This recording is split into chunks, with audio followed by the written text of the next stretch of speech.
নমস্কার, CNN 24 এর সংবাদে আমি আলপনা আপনাদেরকে স্বাগত জানাচ্ছি। প্রথমে সংবাদ শিরোনাম। মণিপুরের অশান্ত পরিস্থিতি, জাতীয় সড়কে পণ্যবাহী ট্রাকের দীর্ঘ সারি, ক্ষোভ চালক সহচালকের। শিলচর সৎসঙ্গ আশ্রম রোডের শ্রীধর লেনে দুঃসাহসী চুরিকাণ্ড, নগদ অর্থসহ কয়েক লক্ষ টাকার স্বর্ণালংকার লুট। অন্নপূর্ণা ঘাট থেকে বরাক নদীতে ঝাঁপ দেওয়া মা ও শিশুর মরদেহ উদ্ধার কাঠিগড়ায়। বাঘাবাজারে ট্রাক গাড়ি ছিনতাইয়ের চেষ্টা ও মহিলাকে বেধড়ক মারধরের অভিযোগ, গ্রেফতারের দাবি। কাছাড়ে মানবাধিকার পরিস্থিতি নিয়ে NHRC সদস্য প্রিয়াঙ্ক কানুঙ্গোর পর্যালোচনা বৈঠক। এবারে সংবাদ বিস্তারিত। মণিপুরের অশান্ত পরিস্থিতির জেরে মণিপুরগামী পণ্যবাহী ট্রাকের দীর্ঘ সারি এখনো অব্যাহত রয়েছে। পর্যাপ্ত নিরাপত্তার ব্যবস্থা ছাড়া কোনো পণ্যবাহী ট্রাককে মণিপুরে প্রবেশের অনুমতি দিচ্ছে না প্রশাসন। ফলে আসাম মণিপুর সীমান্ত লক্ষ্মীপুরের জিরিঘাট এলাকায় কিলোমিটারের পর কিলোমিটার জুড়ে আটকে রয়েছে হাজারেরও বেশি পণ্যবাহী ট্রাক। দীর্ঘ সময় ধরে ট্রাক আটকে থাকা চরম সমস্যায় পড়েছেন চালক ও সহকারীরা। বাড়ছে তাঁদের উদ্বেগ ও অনিশ্চয়তা। এদিকে পরিস্থিতির উপর সার্বক্ষণিক নজর রাখছে প্রশাসন ও নিরাপত্তা বাহিনী। পর্যাপ্ত নিরাপত্তা নিশ্চিত করে ট্রাক চলাচল স্বাভাবিক করার বিষয়েও প্রশাসনের পক্ষ থেকে পরিস্থিতি পর্যবেক্ষণ করা হচ্ছে। এগুলো গাড়ি অনেক দিন লাইনটা কিন্তু কোনো কোনো সময় বাড়ে, মানে 2 দিন পরে পরে, একদিন পরে পরে লাইন বাড়ে। কিন্তু এই লাইন যেটা প্রায় 2 থেকে 3 মাস হয়ে গেছে, যে আমরা লালপানি জিরিঘাট লক্ষ্মীপুরের লাইন যেটা আছে, ট্রাকের লাইন যেটা, এটা গত 2 থেকে 3 মাস থেকে এরকম চলে। ঠিক আছে, যখন মানে জিরিবামে গাড়ি খালি হয়, তখন জিরিবাম থেকে গাড়ি আসাম থেকে জিরিবাম ছাড়া হয়, আবার গিয়ে জিরিবাম এগুলো গাড়ি বয়, তখন জিরিবাম থেকে আবার তারা 2 দিন 3 দিন পরে স্টোর দিয়ে নেওয়া হয়, তারপরে আবার এখানে যেটা গাড়ি থাকে এটা ছাড়া হয়। বর্তমানে আমরা লক্ষ্মীপুর সাব ডিভিশন, লক্ষ্মীপুর আমরা যে লক্ষ্মীপুর অঞ্চলের মধ্যে ম্যাক্সিমাম বর্তমানে 1000 থেকে 1200 গাড়ি বর্তমানে আছে। আর বেশি আসছিল গাড়ি গত পরশু দিনে, গতকালকে কিছু গাড়ি জিরিবাম ইন্টার রয়েছে। আজকে সকাল থেকে তো কোনো ইন্টার হন না গাড়ি। তো এইটা তো অ্যাকচুয়ালি মণিপুরে তারা পার্সোনালিতে যেটা গন্ডগোল চলে, এটা তো সবাই জানি আমরা। এরপরে যেটা তার পার্সোনাল একটা যেটা আছে, এটা তো কোয়া লাগে না, এটা তো সবাই জানে। আর দ্বিতীয় নম্বর যে রাস্তার প্রবলেম, রাস্তার মাঝে দুষ্কৃতী যারা আছে পয়সা উসুলি করে, তারা বন্দুক সন্দুক দেখায় ড্রাইভারের কাছে পয়সা লয়, এর কারণে বিনা স্কোরে গাড়ি যেতে পারে না। তাই স্কোর দিয়ে গাড়ির একটা লিমিট থাকে, পুলিশের একটা সিআরপির একটা লিমিট থাকে যে তারা লিমিটের ভিতরে গাড়ি লিয়ে যেতে লাগে। কিন্তু যখন দেখা যায় আজকে জিরিবাম থেকে 200 গাড়ি স্কোরে লিয়ে যায়, কিন্তু দেখা যায় গুয়াহাটি থেকে শিলচর থেকে এখানে 200 হন কমলে কিন্তু 500 গাড়ি অ্যাটেন্ড হয়ে যায়। এর কারণে গাড়িটা কমতে পারে না। আজকে মনে করেন জিরিবাম থেকে 200 গাড়ি লিয়ে গেল, কিন্তু এদিক থেকে আই যায় 300 গাড়ি 400 গাড়ি, তখন গিয়ে দেখা যায় ওদিক থেকে মাইনাস যেটা হয়, কিন্তু মাইনাসটা এখান থেকে কিন্তু প্লাস হয়ে থাকে, এখান থেকে কমে না, এখান থেকে মাইনাস হওয়ার লাইন এখান থেকে প্লাস হইতে থাকে। এর কারণে লাইনটা গিয়ে আপনার পয়লাপুর, তেরাপুর বা শান্তি পর্যন্ত যায় লাইনটা, বর্তমানে পয়লাপুর পর্যন্ত লাইন আছে লাইন। রাখা খাওয়া যেটা, এটা তো অনেক কষ্ট আছে। আমরা অ্যাসোসিয়েশনের পক্ষ থেকে যতটুকু পারি আমরা মনে করেন জল এই সেই দিতে করি। এরপরে লোকাল যারা এখানে লোকাল পাবলিক যারা আছেন তারাও হেল্প করতে যান, তারাও আমরা চাইছি অত ড্রাইভার হলের পক্ষ থেকে, এবং তারা নিজের পক্ষ থেকে আইয়া টয়লেটের সেবা করিয়া তারা এটা টয়লেট সেবা দিছেন। এরপরে জলের ব্যবস্থা, এর বাদে থাকা খাওয়ার লাগে পর্যন্ত অসুবিধা হয় যদি আমরা দোকানের সামনে গিয়ে করবো, মানে বিভিন্ন রকম লোকাল মানুষও দিয়েছেন সাপোর্ট এবং দিয়া যাইতরা লোকাল লোকটা, এবং আমরা করিয়া যাইয়াম। আর অ্যাকচুয়ালি ড্রাইভারটা অনেক কষ্ট পাই না বর্তমানকার যে সিচুয়েশন। ওই গাড়িটার ড্রাইভার লগে আমি আপনি দেখাইতে পারি, ওই দিন একটা গাড়ি আছে, আমি সকালে হের লগে মারছিলাম। সে কইছে দাদা আমি আজ থেকে 10 দিন আগে ফুলের তল আইছি, আর ফুলের তল থেকে লালপানিতে আইতে আমার 10 দিন লাগেছে দাদা।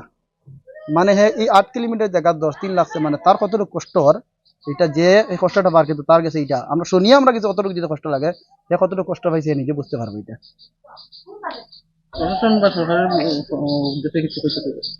আমি সরকারের কাছে এবং প্রশাসনের কাছে ওটা কইতেছিলাম, এই যেটা লাইন যেটা আছে ড্রাইভার হলে যেটা কষ্ট পাইতরা, এটা জলদি ড্রাইভার হলার সুরা হয়ে দেওয়াও। কিন্তু আরেকটা কথা চাইতেছি আমি সরকারের কাছে, এই যে আসামের ভিতরে যত কিছু ড্রাইভার যে খাড়া আছেন, আমার যতটুকু জানা মতো কোনো সরকারের পক্ষ থেকে তারা কোনো হেল্প দেওয়া হয়েছে না এখন, হয়তো না জল হোক না কোনো খানি বস্তু হোক, কোনো কিছু তারা হেল্প করা হয়েছে না।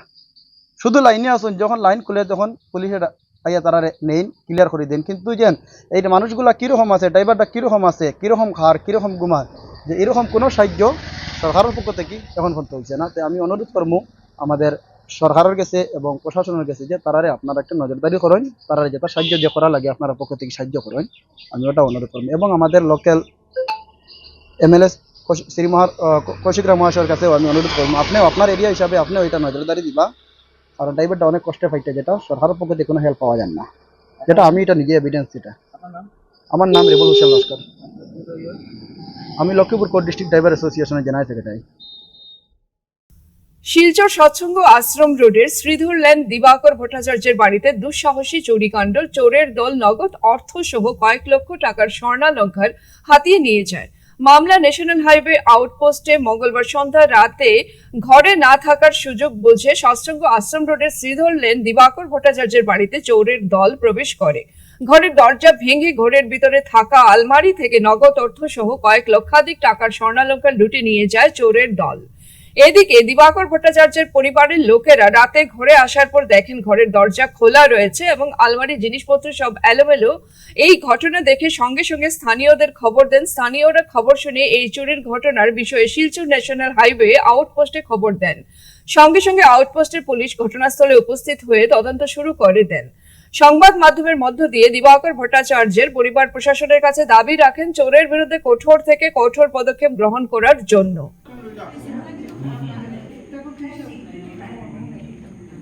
আর তোমার বাবার নামটা বলবে, বলো।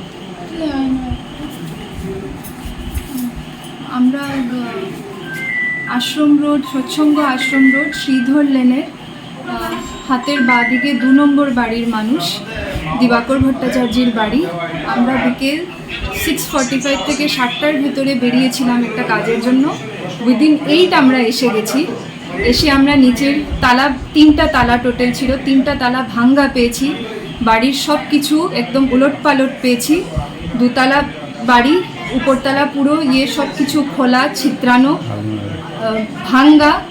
আর আমাদের বাড়িতে গোল্ড ছিল অ্যারাউন্ড 4.5 লাখসের পুরো একদম চুরি হয়েছে, সহ ক্যাশ। রীতিমতো ডাকাতি হয়েছে এটা। হ্যাঁ, পুলিশকে ফোন করে জানানো হয়েছে, ওরা ইনভেস্টিগেশন করেছে, সব কিছু নোট করেছে। কিন্তু আশ্রম রোডের আরও বেশি প্রোটেকশন প্রয়োজন, কারণ আশ্রম রোডে কনস্ট্যান্টলি রীতিমতো চুরি হয়ে থাকে। এটা রিপিটেড হতে হতে মানুষের অভ্যাস হয়ে গেছে যে চুরি হবে। ওটা ঠিক না, সব আলমারি ভাঙা। কতটা আলমারি হবে আপনাদের? 1, 2, 3, 4, 5, 6, 6টা আলমারি ভাঙা, পুরো খোলা, সব ছিত্রানো, সব কিছু মাটিতে, বিছানা থেকে শুরু করে কিচ্ছু বাদ নেই। আপনারা ঘরে কেউ ছিলেন না? না, আমরা ঘরে ছিলাম না ফর 1 আওয়ার। শুধু 1 ঘন্টার ভেতরে এত বড় একটা ডাকাতি হয়ে গিয়েছে একটা রেসিডেন্সিয়াল এরিয়াতে। সামনের দরজার তালা ভাঙা, তালাটা শক্ত ছিল, ওটাকে রীতিমতো চেপটা করে ভাঙা হয়েছে। হ্যাঁ, আমি দিয়েছি। অনুমানিক আপনার কত টাকা ক্ষতি হবে? 4.5 লাখ। 4.5 লাখ ক্যাশ। শিলচরের অন্নপূর্ণা ঘাট থেকে শিশু সন্তানকে কোমরে বেঁধে বরাক নদীতে ঝাঁপ দেওয়া গৃহবধূ ও তার শিশু সন্তানের মরদেহ উদ্ধার হয়েছে। মঙ্গলবার কাঠিগড়ার গণিরগ্রাম বাজার সংলগ্ন বরাক নদী থেকে মা ও শিশুর মরদেহ উদ্ধারের ঘটনায় এলাকায় শোকের ছায়া নেমে এসেছে। জানা গেছে, গত শুক্রবার দুধপাতিল বাগান এলাকার এক গৃহবধূ তার ছোট্ট শিশু সন্তানকে কোমরে বেঁধে শিলচরের অন্নপূর্ণা ঘাট থেকে বরাক নদীতে ঝাঁপ দেন। ঘটনার পর থেকেই মা ও শিশুর সন্ধানে নদীতে তল্লাশি অভিযান চালানো হচ্ছিল। মঙ্গলবার গণিরগ্রাম বাজার সংলগ্ন বরাক নদীতে স্থানীয় কয়েকজন বাসিন্দা প্রথমে একটি মরদেহ ভাসতে দেখতে পান। খবর দেওয়া হয় পুলিশকে। পরে পুলিশ ঘটনাস্থলে পৌঁছে নদী থেকে মরদেহটি উদ্ধার করে। উদ্ধার কাজের সময় শিশুটিকে ওই মহিলার কোমরে বাঁধা অবস্থায় পাওয়া যায় বলে জানা গেছে।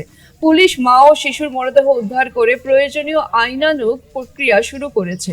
মর্মান্তিক এই ঘটনায় এলাকায় নেমে এসেছে গভীর শোকের ছায়া। তবে কি কারণে ওই গৃহবধূ এমন চরম সিদ্ধান্ত নিলেন তা এখনো স্পষ্ট নয়। ঘটনার পেছনে পারিবারিক বা অন্য কোনো কারণ রয়েছে কিনা তা খতিয়ে দেখতে পুলিশ তদন্ত শুরু করেছে। কি হয়েছিল ওখানে?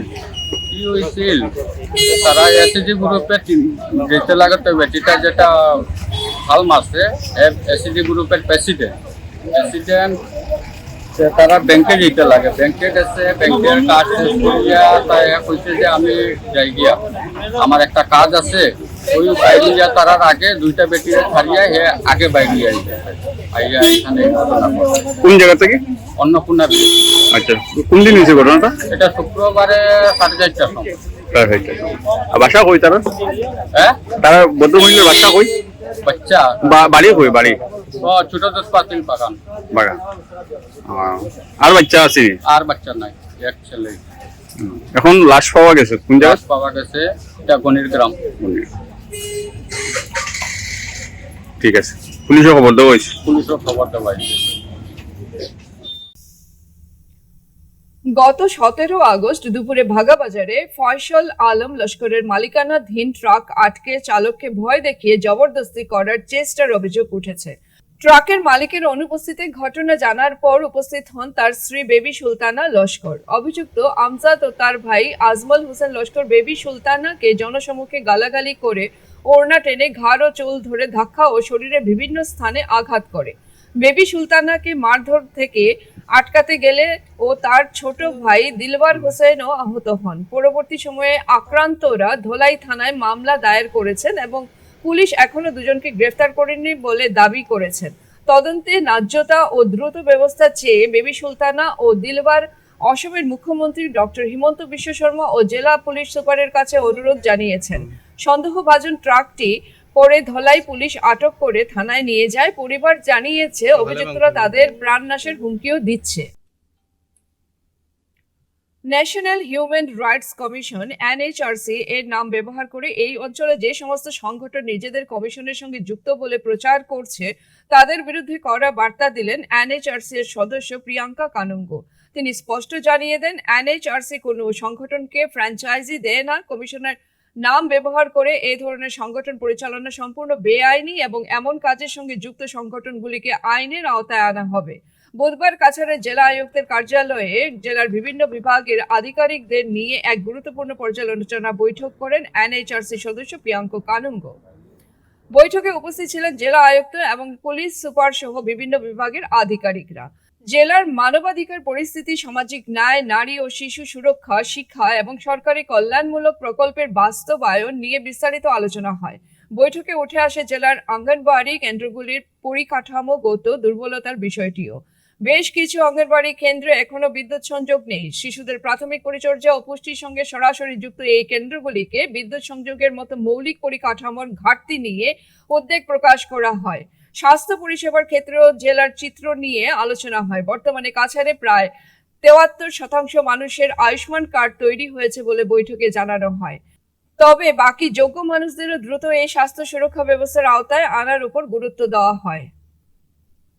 अधिकारों से जुड़े हुए विषय पर एक समीक्षा बैठक जिले के अधिकारियों के साथ आयोजित की गई। हमने यहाँ पे कई विषयों पर समीक्षा की। मैं विशेष रूप से बताना चाहूँगा कि प्रधानमंत्री आयुष्मान योजना के इम्प्लीमेंटेशन में ये ज़िला अच्छा काम कर रहा है। हमको 73% कवरेज यहाँ पे प्रधानमंत्री आयुष्मान योजना के कार्ड्स बनने का मिला। हमको ये भी पता चला कि जो डिसेबल्ड हैं उनके लगभग 80% जो डिसेबल्ड लोगों के यूडीआईडी कार्ड बनने थे वो अचीव कर लिया गया है। हमको कुछ डिस्क्रिपेंसी मिली है आउट ऑफ स्कूल बच्चों के डेटा में। सोशल जस्टिस डिपार्टमेंट और एजुकेशन डिपार्टमेंट को लेकर के हमने उनको सुधार के लिए ज़रूरी डायरेक्शंस दिए हैं। कुल मिला के मैं ये कहूँगा कि ह्यूमन राइट्स के प्रोटेक्शन के लिए जो स्कीम्स का इम्प्लीमेंटेशन है उस दृष्टिकोण से ये ज़िला ठीक काम करता हुआ पाया गया। धन्यवाद। Thank you. ফিরছি একটি বিরতির পর। বেস্ট কেয়ার মেডিকোস আপনাদের দীর্ঘস্থায়ী এবং সুস্থ জীবনের দিকে আরও এক কদম এগিয়ে দিতে আমরা বদ্ধপরিকর। আমরা বেস্ট কেয়ার মেডিকোস। আমাদের ঠিকানা ইটখোলা অপোজিট দুর্গা মন্দির। যোগাযোগ 8472804476 অথবা 9707585025। এখানে যে কোনো ধরনের ওষুধের উপর আপনি পেয়ে যাবেন ফ্ল্যাট 20% ডিসকাউন্ট। এছাড়াও আমাদের সমস্ত ওষুধ একেবারে অরিজিনাল। আপনারা বেস্ট দামে বেস্ট মূল্যের ওষুধ পাবেন বেস্ট কেয়ার মেডিকোজে। ফিরে এলাম বিরতির পর। শিলচরের ঐতিহ্যবাহী ইন্ডিয়া ক্লাবের ১২৫তম বর্ষপূর্তি উপলক্ষে আয়োজিত হচ্ছে প্রয়াত সন্তোষ মোহন দেব স্মারক অনূর্ধ্ব-19 ফুটবল টুর্নামেন্ট। ২২ আগস্ট সোনাইয়ে বিকেল ৩:১৫ শুরু হবে উদ্বোধনী ম্যাচ। সোনাই, শিলচর, উধারবন্দ, বদরপুর ৪ পর্যায়ে হবে প্রতিযোগিতা। প্রতিটি পর্যায়ে ৮টি দল অংশ নেবে। চ্যাম্পিয়ন ও রানার্স আপ দল ফাইনালে খেলবে শিলচরের ইন্ডিয়া ক্লাব গ্রাউন্ডে। প্রতিযোগিতায় পর্যায় ভিত্তিক চ্যাম্পিয়ন দল পাবে ১০,০০০ টাকা, রানার্স আপ ৫,০০০ টাকা, ফাইনালের চ্যাম্পিয়ন দল পাবে ২৫,০০০ টাকা এবং রানার্স আপ পাবে ১৫,০০০ টাকা। সাংবাদিক সম্মেলনে আয়োজকরা বলেন, সন্তোষ মোহন দেব শুধু জননেতা নন, তিনি আমাদের আবেগ। তার স্মৃতিতে ইনডোর স্টেডিয়াম নির্মাণ এবং তাকে মরণোত্তর পদ্ম পুরস্কারে সম্মানিত করার দাবিও ওঠে। সাংবাদিক সম্মেলনে উপস্থিত ছিলেন ইন্ডিয়া ক্লাবের সভাপতি অমিত দত্ত, পিনাক পানি দে, ক্রীড়াবিদ বাবল হোর, রাজেশ দেব, কৃষ্ণেন্দু রায় সহ অন্যান্যরা। কথা ছিল কিন্তু মিটিং আমি বলেছি যে করতে গিয়ে হয়তো একটু দেরি হয়েছে আমাদের, কিন্তু আমরা সেই ১২৫ বছর চ্যাম্পিয়ন ফাইনালিস্ট টিম সিলচরে আবার খেলবে ফাইনাল ৮টা টিম মিলে। আর প্রত্যেকটা ইয়েতে বেলু মানে বদরপুর, সোনাই, উদারবন্দ ও শিলচর, এবং ফাইনাল রাউন্ডে শিলচরে ওই 8টা টিম মিলে, এবং তাতে বেস্ট প্লেয়ারও থাকবে ফাইনালে, প্রত্যেকটা ম্যাচে বেস্ট প্লেয়ার থাকবে, আমরা টুর্নামেন্ট থাকবে। এবং সোনাইতে আমরা প্রত্যেকটা ম্যান অফ দ্য ম্যাচে স্পন্সর পেয়েছি, তারা man of the match sponsor দেবেন। তো আমরা 22 তারিখে শুরু করবো আমাদের ফার্স্ট পেজের খেলা। তারপর আমরা টাইম টু টাইম আপনাদের জানাবো, কারণ উদাহরণের মাঠ লাগবে, বদরপুরেও মাঠের অবস্থা খারাপ, এটা ভালো ফুটবল হবে না, সম্ভাবনা থাকবে। এই জন্য আমরা এটা পিছিয়ে দিয়েছি, সেপ্টেম্বরের সেকেন্ড উইকে আমরা জানাবো টাইম টু টাইম। আমরা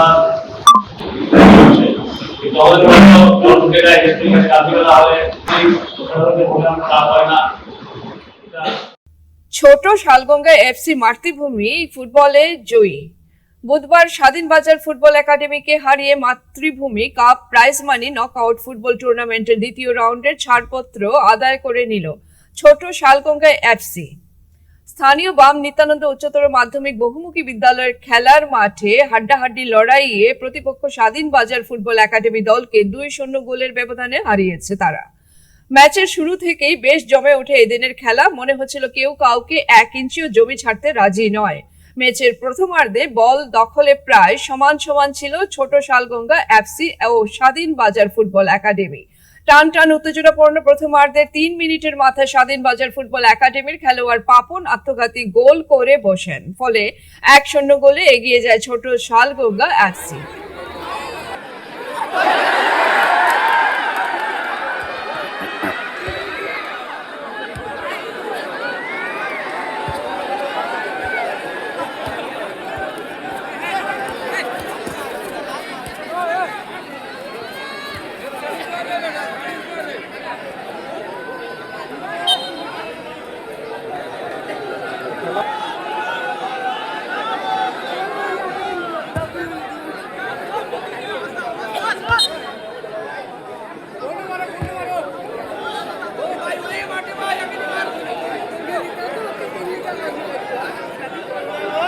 কোন জায়গায় মাতৃভূমি কাপ আজকের 11 নম্বর ম্যাচ রাজনৈতিক নিশ্চয় কারণে হঠাৎ স্বাধীন বাজার ফুটবল একাডেমি